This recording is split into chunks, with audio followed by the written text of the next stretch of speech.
Coming up on this episode, author TJ Klune joins us to talk about teen romance and superheroes saving the world as we discuss the final installment in the Extraordinaries trilogy.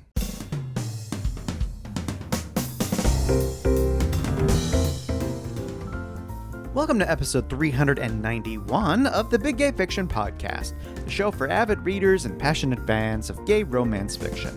I'm Will, and with me, as always, is my co-host and husband, Jeff. Hello, Rainbow Romance Reader. It's great to have you here for another episode of the podcast. We hope if you're in the areas around the world having a scorching hot summer that you've got somewhere comfortable staked out for your reading, whether it's the beach, maybe it's poolside, or, like us, inside with the air conditioner blasting. Now, before we get to our conversation with TJ, I know you're going to give us your take on his new book. Yes, I need to spend a few minutes raving about Heatwave. Longtime listeners know I've been excited since news first came out a few years back that TJ planned to write YA. I eagerly dove into The Extraordinaries in 2020 and fell in love with Nick Bell as he pined for a boy, desperately tried to make himself into a superhero, and surrounded himself with the best friends a teenager could ever want with Seth, Jazz, and Gibby. TJ did what TJ does best. Offered up a wonderful, but not always easy, romance between Nick and Seth, gave us an amazing found family with Nick's dad, friends, and ultimately the families of the friends. TJ also gave us a fantastic superhero story that just happened to be rooted in some of the very struggles our real world faces today. We saw in Nick, Seth, Jazz, and Gibby the importance of trying to make your community better, even if it happens that there are very loud voices in the community against you. Plus, how trying to make your community better resonates in some cases one person at a time, and how revolutionary it can be for that one person in the moment. Perhaps most of all, the trilogy clearly showed that we are stronger together than trying to work alone. As you could tell, I'm a huge fan of this trilogy, and I imagine I'll revisit it from time to time, just as I do with TJ's Green Creek series. There's not a lot I could say about Heatwave. As with the later books in the Green Creek series, it's hard to talk about much because there are spoilers everywhere. One thing is a fact. TJ once again shows what an incredible storyteller he is. Coming off the massive cliffhanger at the end of Flashfire, we dive right in to find that life for Nick, Seth, and the Lighthouse team are crazy as they try to figure out how to stop the evil Simon Burke. A few things I can say here, and some of these points you'll hear me talk with TJ about in just a moment. I absolutely love the romance between Nick and Seth. These two have had to grow up fast, and a lot of things aren't simple for them because of that, but they navigate it about as well as two teenagers can. These two ground each other, even if they don't always realize it. They are a great team in every way, and I love the story TJ's given them in Heatwave, and throughout the series, especially the quiet moments they get. If you've read Flashfire, you know that Nick and Seth got some important and hilarious sex education from the adults in their life. There's more of that in Heatwave, and somehow TJ manages to bring even more humor to the page, while dealing with a topic that every young gay boy has to figure out eventually. TJ knows how to write battle scenes, too. We saw that throughout Green Creek, and we've seen it in the first two books of The Extraordinaries. We get a few battles, small and large, and even huge in Heatwave. They are very cinematic, they're very superhero-centric, and they are also very much Nick, Seth, Gabby, Jazz, and the Lighthouse crew doing everything they can to make the right decisions. There's so much wonderful character stuff that has come for these four friends throughout the series that just makes it extraordinary. It's Nick's story, but all of them combined have such an amazing trajectory through this trilogy. Best of all, if not most importantly, Heatwave ends by putting a big sparkly bow as the story draws to a close. I couldn't be happier with the way the series ends. The closing chapters brought a few tears to my eyes for all the right reasons. Yes, I absolutely loved Heatwave and the complete Extraordinaries trilogy that TJ Klune delivered. As always, I can't wait to see what TJ brings to the world next. And now with that out of the way, let's get into my chat with TJ. Not only do we talk about Heatwave, but also what it's been like for him to get back out into the world and talk to readers in person. Plus, we get just a bit of detail about In the Lives of Puppets, which comes out next year. And there's a couple of great book recommendations coming from him as well. TJ, welcome back to the podcast. It's your 9th time here. Congratulations I know, that's on that. insane. That's insane. You got so much good stuff to talk about. You blew my mind with Heatwave, which is the third and final in the Extraordinaries. We won't go into why you blew my mind, because other people need to have their minds appropriately blown. Like, for real, I don't know how I'm going to talk about this book. Better you than me, because in the review that I did before this interview, I love this book. Here's a couple things I loved about this book, and that's all I can say. Yeah, for real. I knew when I started writing Heatwave where I was going with it. I was like, oh man, this is going to be a pain in the ass to try to talk about, but that's future TJ's problem. And now here I am. And you're about to be there. I'm going to have you, for people who haven't read The Extraordinaries yet, set us up a little bit on the first 2 books before I make you talk about the impossible book to talk about. Yeah, so the Extraordinaries series started with The Extraordinaries in 2020, and it's followed by Flashfire that came out last summer, and then Heatwave, the finale this summer. And it is essentially about a queer boy named Nick with ADHD who is a fanboy and loves the superheroes that protect his city so much that he writes self-insert fan fiction about them with him as the main character. And of course, Nick being Nick, he is I've described him many a time as a chaos twink in human form. And he decides in his infinite wisdom that he too wants to become a superhero. He too wants to become an extraordinary, mostly because he has a crush on a superhero that protects his city, and he wants to find a way to be able to meet him. As the series goes on, Nick really begins to understand that there is so much more at play than what he first understood. Extraordinaries was a coming of age story about the sidekick who never gets to be the hero, who never gets to be the main character, finally getting to be the main character. Then Flashfire continued their adventures and upped the ante quite a bit because Nick started coming into his own and discovering what it meant to be a hero, that everything wasn't in black and white, that there's infinite shades of gray, not only with the villains that he and his friends face, but with also parents and the guardians who protect them, who love them, but who are also keeping secrets. The secret keeping is a significant part of this series because, frankly, if I was in this world, I would sit there and I would say, why don't we just sit down and have a conversation and just talk about what's going on? Everybody can be on the same page and nobody has to worry about anything, but that's not how fiction works. So it leads to a climax in Flashfire that I will not spoil here. The showdown in Flashfire culminates in an attack on a school, which is something that we think about a lot lately because of what's going on. Nick and his friends are at their prom and evil supervillains come to take them. And it's something that I think about a lot, especially now when I was writing that particular scene and thinking of school violence and what that means and how schools are meant to be protected and children should be able to feel safe. But that's unfortunately not how the real world works. And as we've learned quite a bit over the past few weeks and how we've known since 1999, basically, with Columbine. But it all amasses into this huge, big finale in Flashfire. And of course, because I'm a complete and utter masochist, I ended on the cliffhanger of all cliffhangers in an after credit scene that sets up Heatwave, because Heatwave starts right where that cliffhanger ends. And we immediately get to see what we think is the fallout. How I'm going to say that. I have to be very careful with how I talk about Heatwave from here on out, because it is a book full of surprises, full of mystery. And since it is the finale, very big explosions. We've talked about a lot of your books on this show, and I feel like Heatwave is actually more difficult to talk about than the Green Creek books as you kept going forward and notching through those. Even Heartsong, I could talk about in a lot of detail because there's a huge part of the story that I could talk about freely without it being spoilery. Even the blurb for Heartsong gave you an idea about what the book was going to be, even though I was going to pull the rug out from under you. And So I have to think very carefully about how I want to speak about Heatwave. Everybody's read the blurb. Everybody knows what the story is supposed to be about. But that doesn't even begin to scratch the surface. That doesn't even begin to tell you everything that happens in this story, because I worked my butt off on this book. I knew how Heatwave was going to go as soon as I reached the latter half of writing Flashfire. I knew how that was going to go.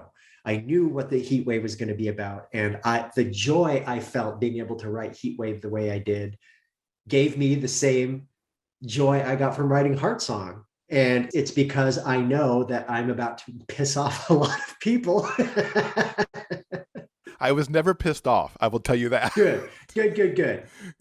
Other people's mileage may vary. I was not pissed off at least. Yes. I know. I'm thinking of, there's one scene in particular I'm thinking of that might not make some people very happy, but trust me, everything in this book happens for a reason. And as I said in the review, it ends with a nice big bow on top. Yeah. You almost treated it in that sense like a romance novel where everybody got their HEA over here, which was like, oh, yay. Because it didn't have to be that way in a superhero book. It doesn't have to be that way, but at its heart, these stories were about Nick and Seth and Jazz and Gibby. These stories have been about their parents or their guardians. It's been about platonic love, friendship love, and romantic love. It's been about all of these things. So of course I'd want to include that at the end. I think a big thing that YA, young adult literature, sometimes struggles with is the idea of an HEA in YA. Because, when you're talking about a happily ever after, you're still talking about 16, 17-year-old kids.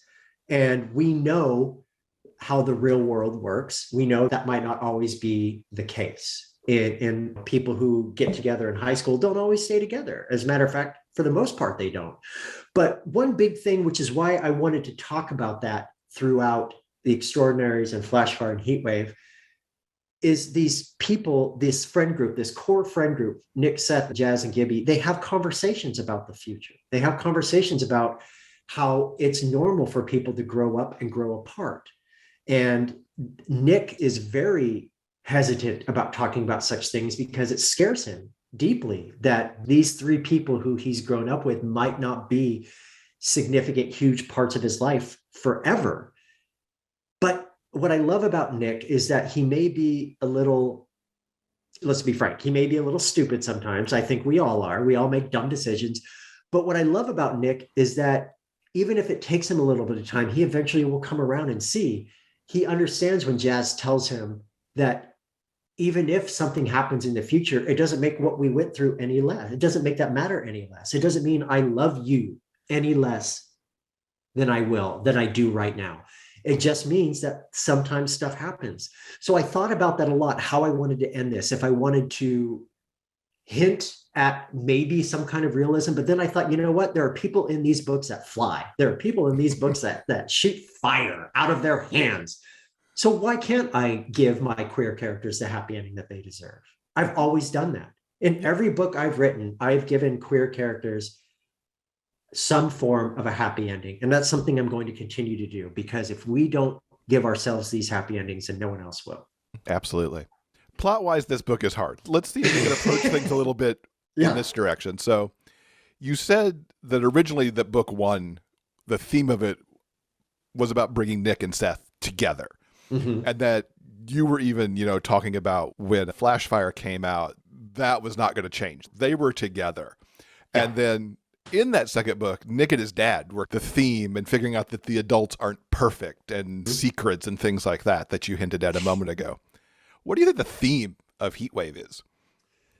So if we go back and look at what you just said, yes, there was bigger stories happening around these. But yes, the first book was essentially about Nick and Seth and them finding their way to each other. The second book was about keeping everything that came in The Extraordinaries, put more focus on Nick and his father for obvious reasons. If you've read the stories, you know why that was necessary, so we could see who Aaron Bell was as a person. With this book, I like to think of it's Nick and maybe the entire world, or Nick and let's bring it back a little bit. Nick and the city, Nick and Nova City, Nick and his home. He has lived in this city his entire life, born and raised. This is his home. These are his people. This is where he feels alive, because as he says sometimes, the city is like his head. It's like having ADHD. It's chaotic. It's loud. It's noisy. Everything is happening no matter what time of day it is. It's big. That's how he is. He is the exact opposite of me. I would die in a place like that. Living in a large city is my own personal hell. I would never be able to do that.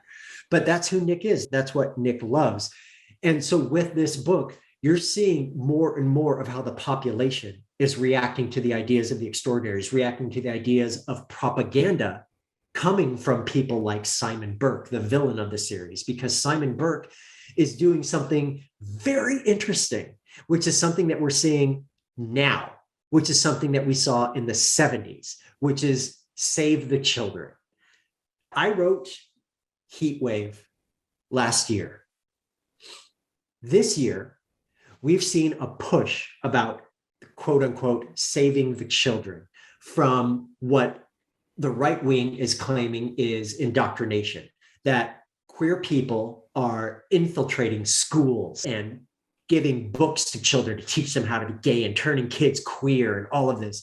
These same arguments happened in the 1970s with a woman named Anita Bryant. Anita Bryant was a former beauty queen who found some moderate success singing in the 50s and 60s. And then in Florida in the 1970s, she decided that her thing was going to be talking about the dangers of homosexuality. So in Dade County, Florida, she came out with the Save Our Children campaign because she said that homosexuals were indoctrinating kids through books and teaching them and all of this kind of stuff. Sound familiar? Yes, because the exact same argument is happening right now.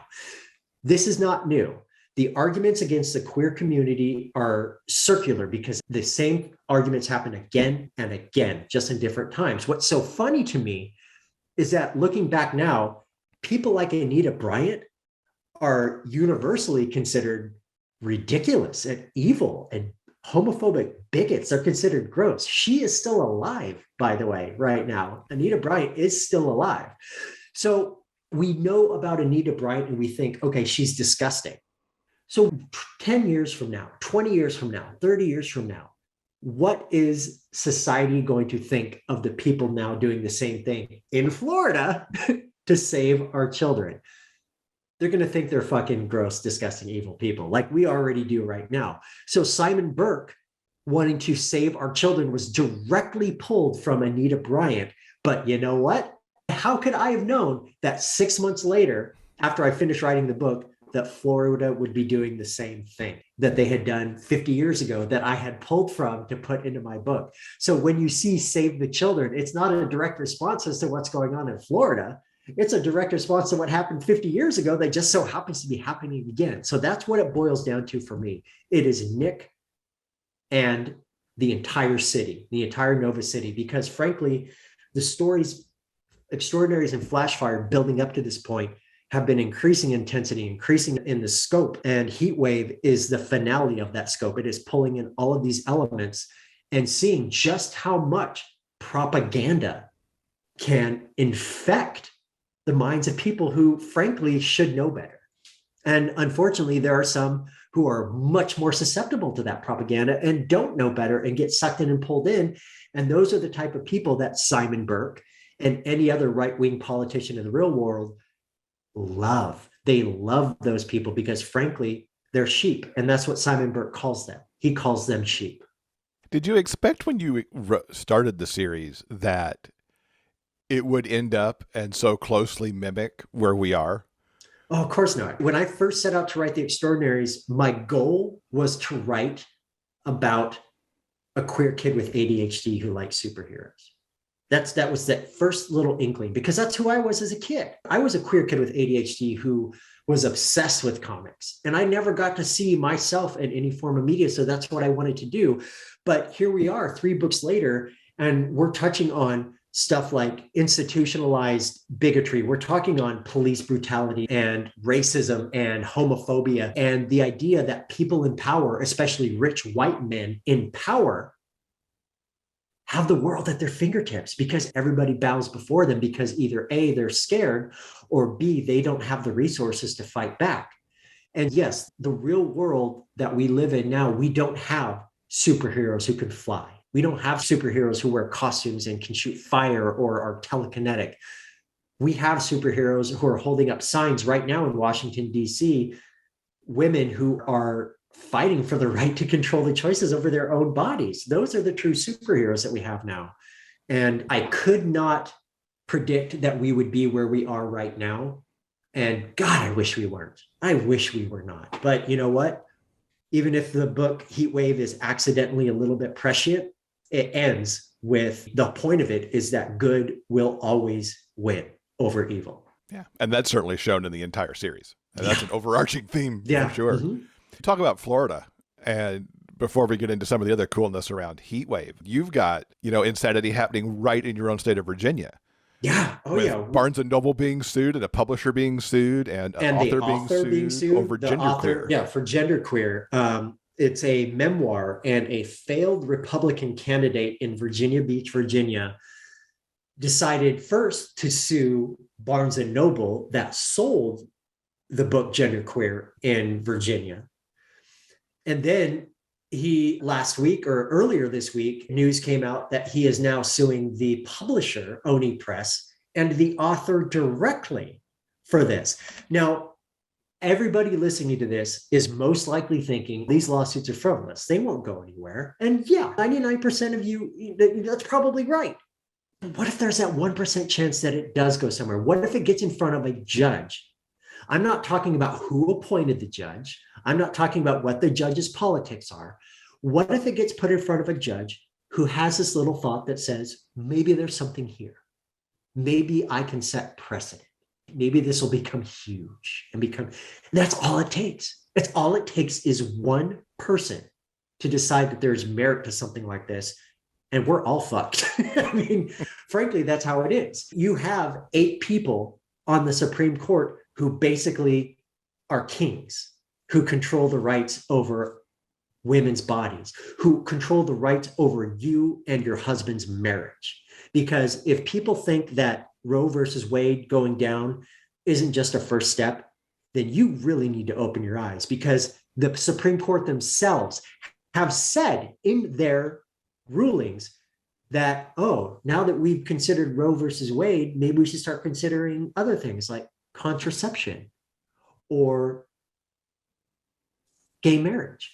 Or I've just read in Texas that they're trying to outlaw anal sex again, that they're trying to bring that back up onto the books, that the art of buggery is something that they have Republicans, politicians in office talking about. Maybe we should make that illegal again. That's on the books in Texas right now. The world is a mad place, but that's why I will continue to do what I do. And that's why I know queer authors are going to continue to do what they do. The author of Genderqueer, they are probably scared out of their minds. They're probably furious. But if they're anything like me, then one of their first thoughts would be, oh, I'm not going down without a fight. What's the point? Do you think we should step aside and let these people win? No, absolutely not. If you are going to come from us, then you will have to reap the repercussions of that. Amen. I'm a little mad. I'm a little spicy when it comes to all this stuff as of late. There was a kerfuffle on author Facebook earlier this week where an author came out online and said, no author should ever talk politics. They should never, ever talk because you scare away readers. You know what? Fuck that, because my entire life is a political talking point. I am a queer person in the United States, and there are people who think I should not have the right to exist. So yes, my entire life is a political talking point. And unfortunately, do you think I want to talk about stuff like this all the time? No, I don't. I want to talk about the joy and happiness of books.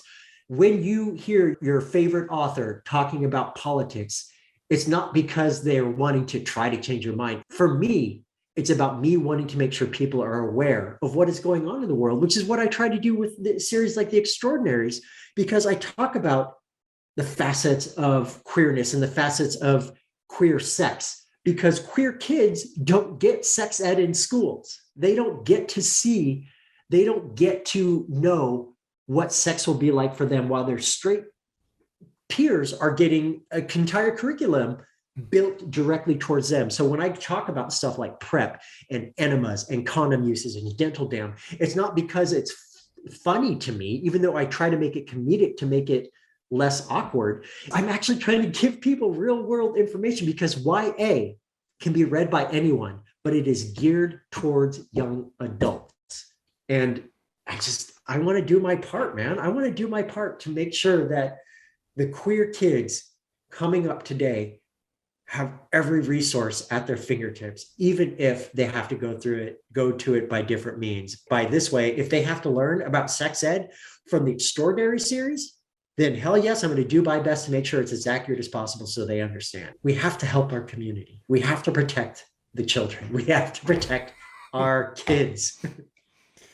The way that you handled sex, particularly in Flashfire and Heatwave, which is where it's touched on the most, was hilarious because Nick was also so tender and sweet with how it interacted with the parents and everything. And it just made me go, oh, that is so nice. Well, yeah, because as with death and money and stuff like that, there's a taboo when it comes around when discussions of sex and safe sex practices and stuff like that.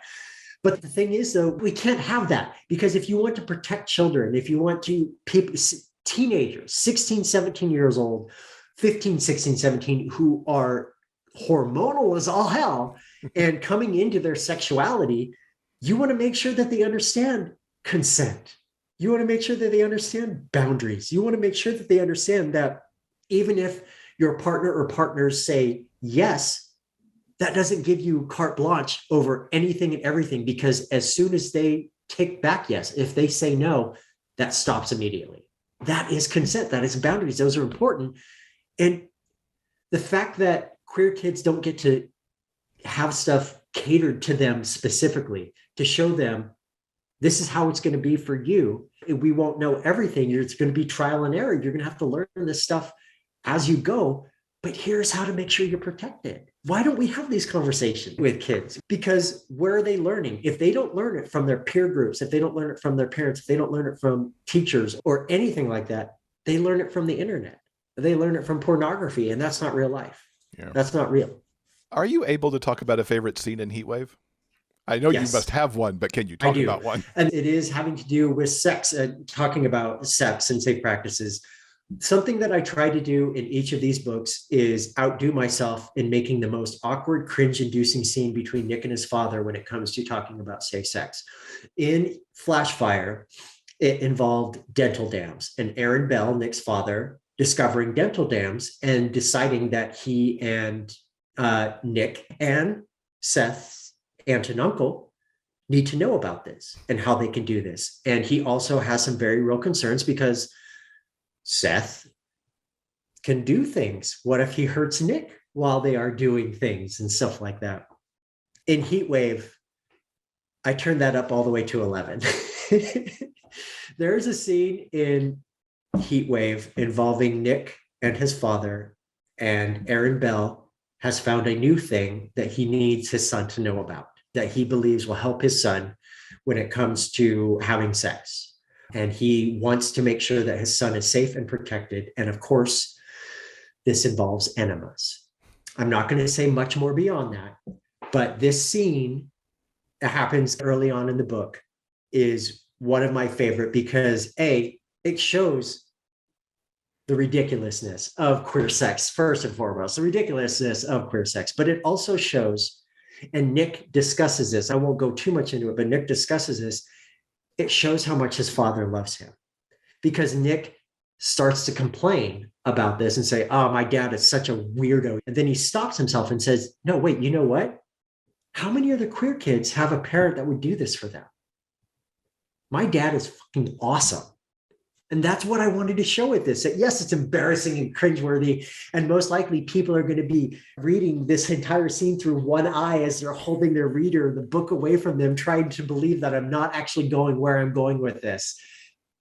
But at the very end, they're going to realize that, oh my God, Aaron Bell is, regardless of how he's been in the past, regardless of what some of his actions might be suspect and the secrets he's kept, he loves his kid. He loves his kid. And I wish all queer kids could have that. It was a good scene. And I will say the way you ended that scene Oh my gosh. Read the book, people. You'll know what we're talking about. Yeah, yeah. That whole scene is just, I loved that scene because there's so many little details for people to think about, such as Nick trying to move something when he very obviously has powers that can make him move something, but he doesn't remember that he has powers to move something. So he's trying to grunt and push to keep his father out of it. And it's just, it's so Nick. It's Yeah. so Nick. And I just love it. I love it. What are you going to miss about writing these characters? Just being with them, being with the core four, Nick, Seth, and Jazz and Gibby, has just been one of the greatest thrills of my writing career. Because when I first set out with these books, I wanted to tell not a coming out book. I wanted to tell a book where the queer group was already out, was already proud, and they already had the support that everybody needs. They have that support. What I didn't realize, and what I should have realized, is that just being able to write about them across 3 books, I was able to see their growth. I was able to see their hopes and their dreams and their fears and their failures. I was able to see it all play out. And it's remarkable. It's humbling that I've been given this opportunity to be able to tell these stories the way I wanted to tell them. And I'm going to miss the time I spent with them. But I've ended series before, and I know when it needs to end, because I don't want to be the author that writes a 30-book series with following the same characters, because by book, what, like 6, 7, 8, 9, 10, you're like, how much more shit can these people get into without going insane?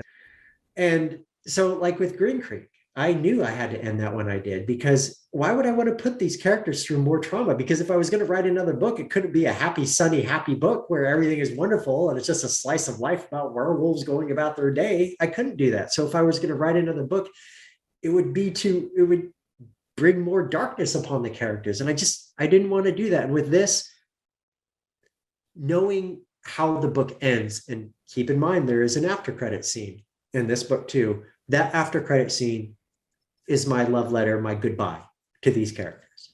And that's how I wanted it to be. And I left them knowing that they will go on without me, and anybody can go on with them and write all the fan fiction they want about these characters. But I have told the story I wanted to tell. Like I said, big bow on top. Yep. Exactly what it is. You have finally been able to get out into the world and see your readers again. Yay! Cerulean came out right at the beginning of the pandemic, so you didn't get to go anywhere. What's it been like now that you're out in the world meeting readers who have gotten to know you because of the tour books, maybe? You even did a ribbon cutting at Barnes & Noble with giant scissors. I mean, yeah, that I that's a pretty still cool have thing. in my house. Yes. Okay, so the past 2 years have been extraordinarily difficult for everybody. I want to make sure I recognize that, because I'm about to talk about how the past 2 years have been great for me.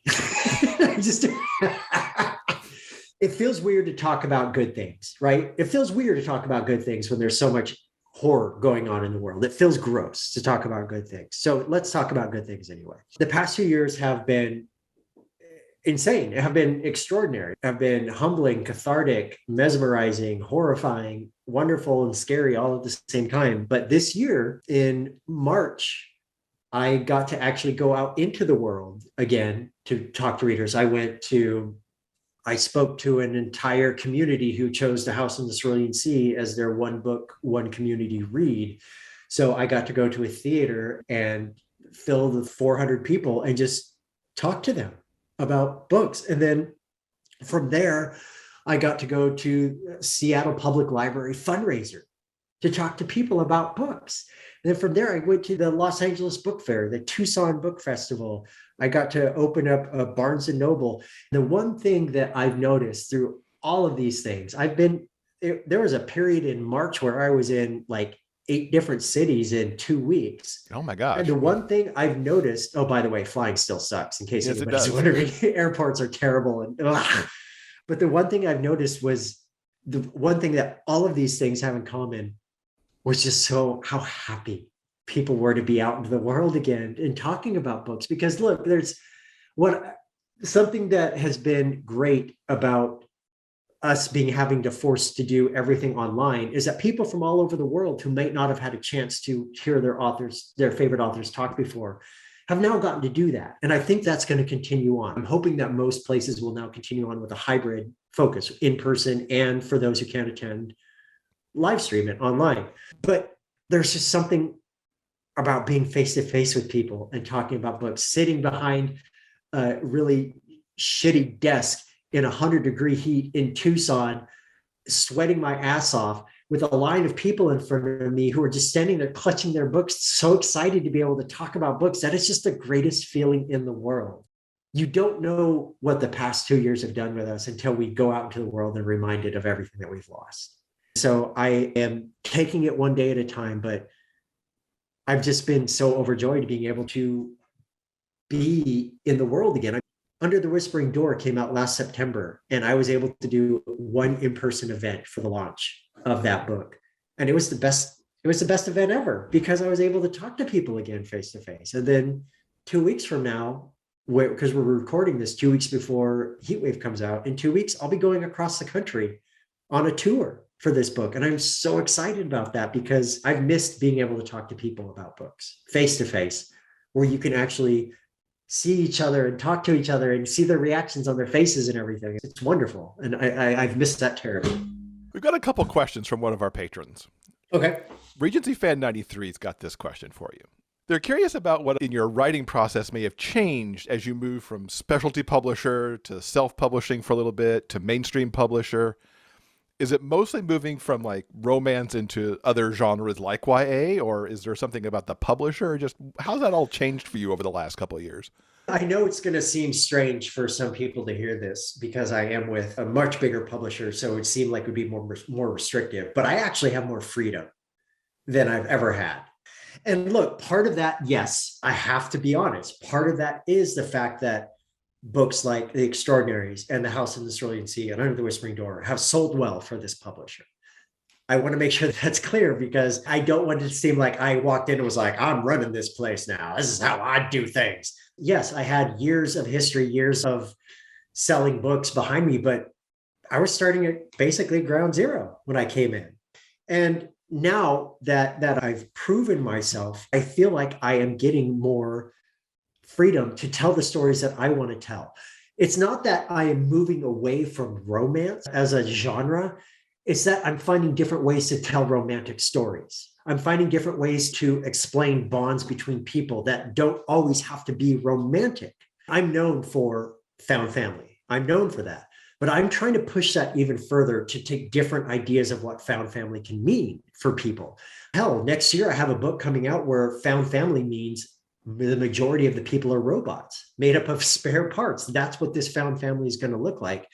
So it's not that I'm leaving anything behind or losing anything. It's the fact that I am still learning every day how to be a better writer and how to tell stories. I'm a good writer. I will never be the best writer. All I can hope for is that I can keep becoming a better writer each and every day and figure out ways to tell the stories that I want to tell. There is no one, no editor, no president, no anybody with Macmillan and Tor who tells me what to write. If that was the case, I would not be here because no one tells me what to write. I write what I want to write, and I have a publisher who respects that and encourages that and loves that. And I am very blessed to be with them right now. So no, nothing really has changed for me, just how I want to tell stories, just trying to find different ways to tell stories that still feel like a TJ Klune book. Ew. And also, as a caveat, I hate talking about myself in third person. So if you cringe while listening to that, I did too. So just know.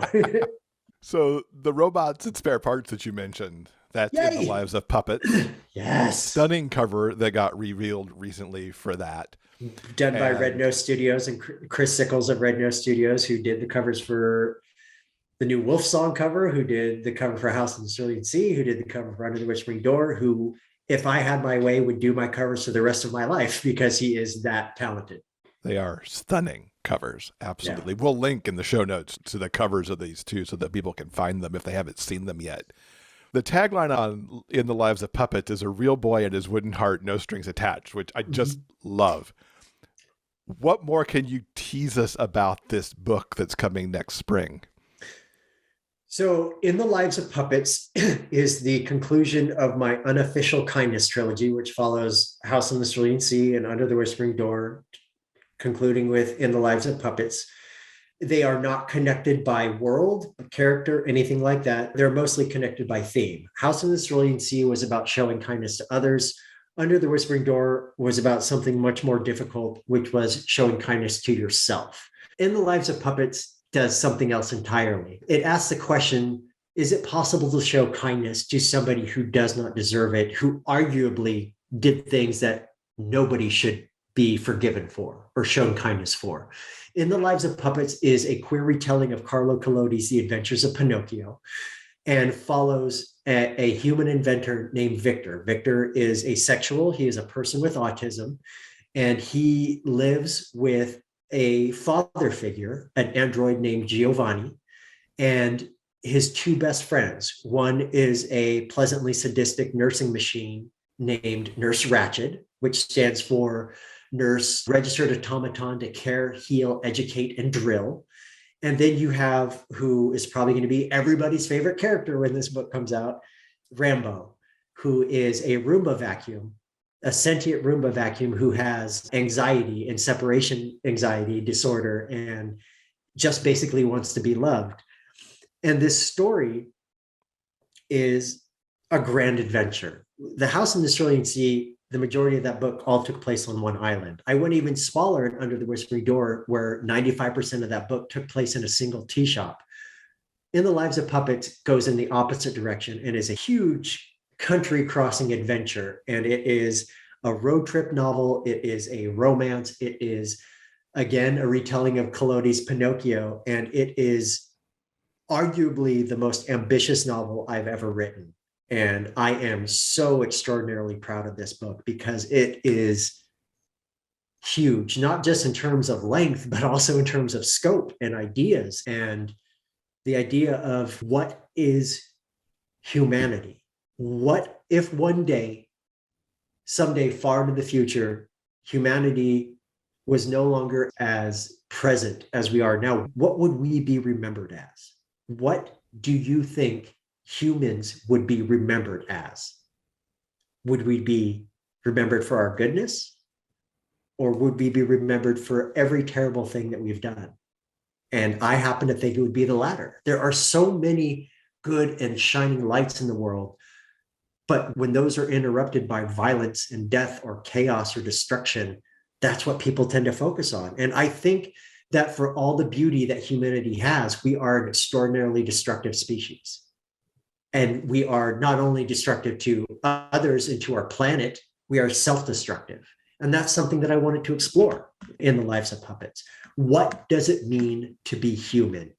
Victor is human, but he is the only human in his family. So what does that mean for him? So that's what this book is about. There is so much more that goes on that I can't talk about because it would spoil. But this book it feels like a culmination. Almost. It feels like the ending of one thing and the beginning of something else. You teased us a little more than I thought you would, so I'm even more excited now than I was before. Yeah, it is a ambitious novel, and I am so excited for it to come out. And looking into the future, Regency fans set up a great question for this. What's the next way you want to expand your creativity? Is it storylines for video games or another genre completely, or what's it look like beyond puppets? Yeah, so I will be vague about this and what I can and cannot say.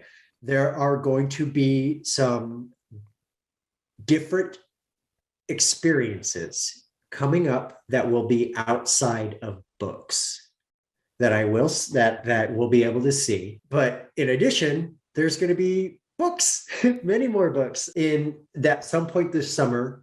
How can I put this? At some point this summer, there will be an announcement of what the future is going to look like for me. What is coming next? We're going to wait, I believe, until after Heatwave comes out so we can put our focus on that where it deserves. But let me put it this way. By the end of this year, readers will have a very clear indication of what's coming next from me. I will say that I just finished writing a new book this week. I'm very excited about. Cool. I have, as of right now, I think 4 or 5 books written that have not yet been released. So I have plenty of stuff for people for a very long time to come. But I'm always, as I said, like with In the Lives of Puppets, I tried something different. I tried something new. I tried a different way of telling a story. And as I said earlier, that's something that I'm always fascinated by and curious in. I am planning on writing a Western that is related to Green Creek in a different direction. I think I've hinted at that before. I think so. This sounds familiar. Yeah. And I have an idea for a horror novel that I want to write because horror is my favorite genre, whether it be in movies or film, TV show. I love horror. Books, horror novels is essentially what I read. And for a very long time, I never wanted to do anything with horror because it's so sacrosanct to me. I love it that much. And I worried that I would not be able to measure up to everybody who I love in horror. But I'll never know unless I try. So I may end up one day actually doing something that I've always wanted to do, which is to write a horror novel. I don't know. Right now, I'm happy writing the stories that I'm writing that are queer, that are positive, that while the road to the ending may be a little bit rocky, that these people are going to get the ending that they deserve. And that's where I am right now. And we like you there. So Yeah. I have to say, when you say experiences, I think, ooh, TJ Klune theme park. Or TJ Klune escape room. Right.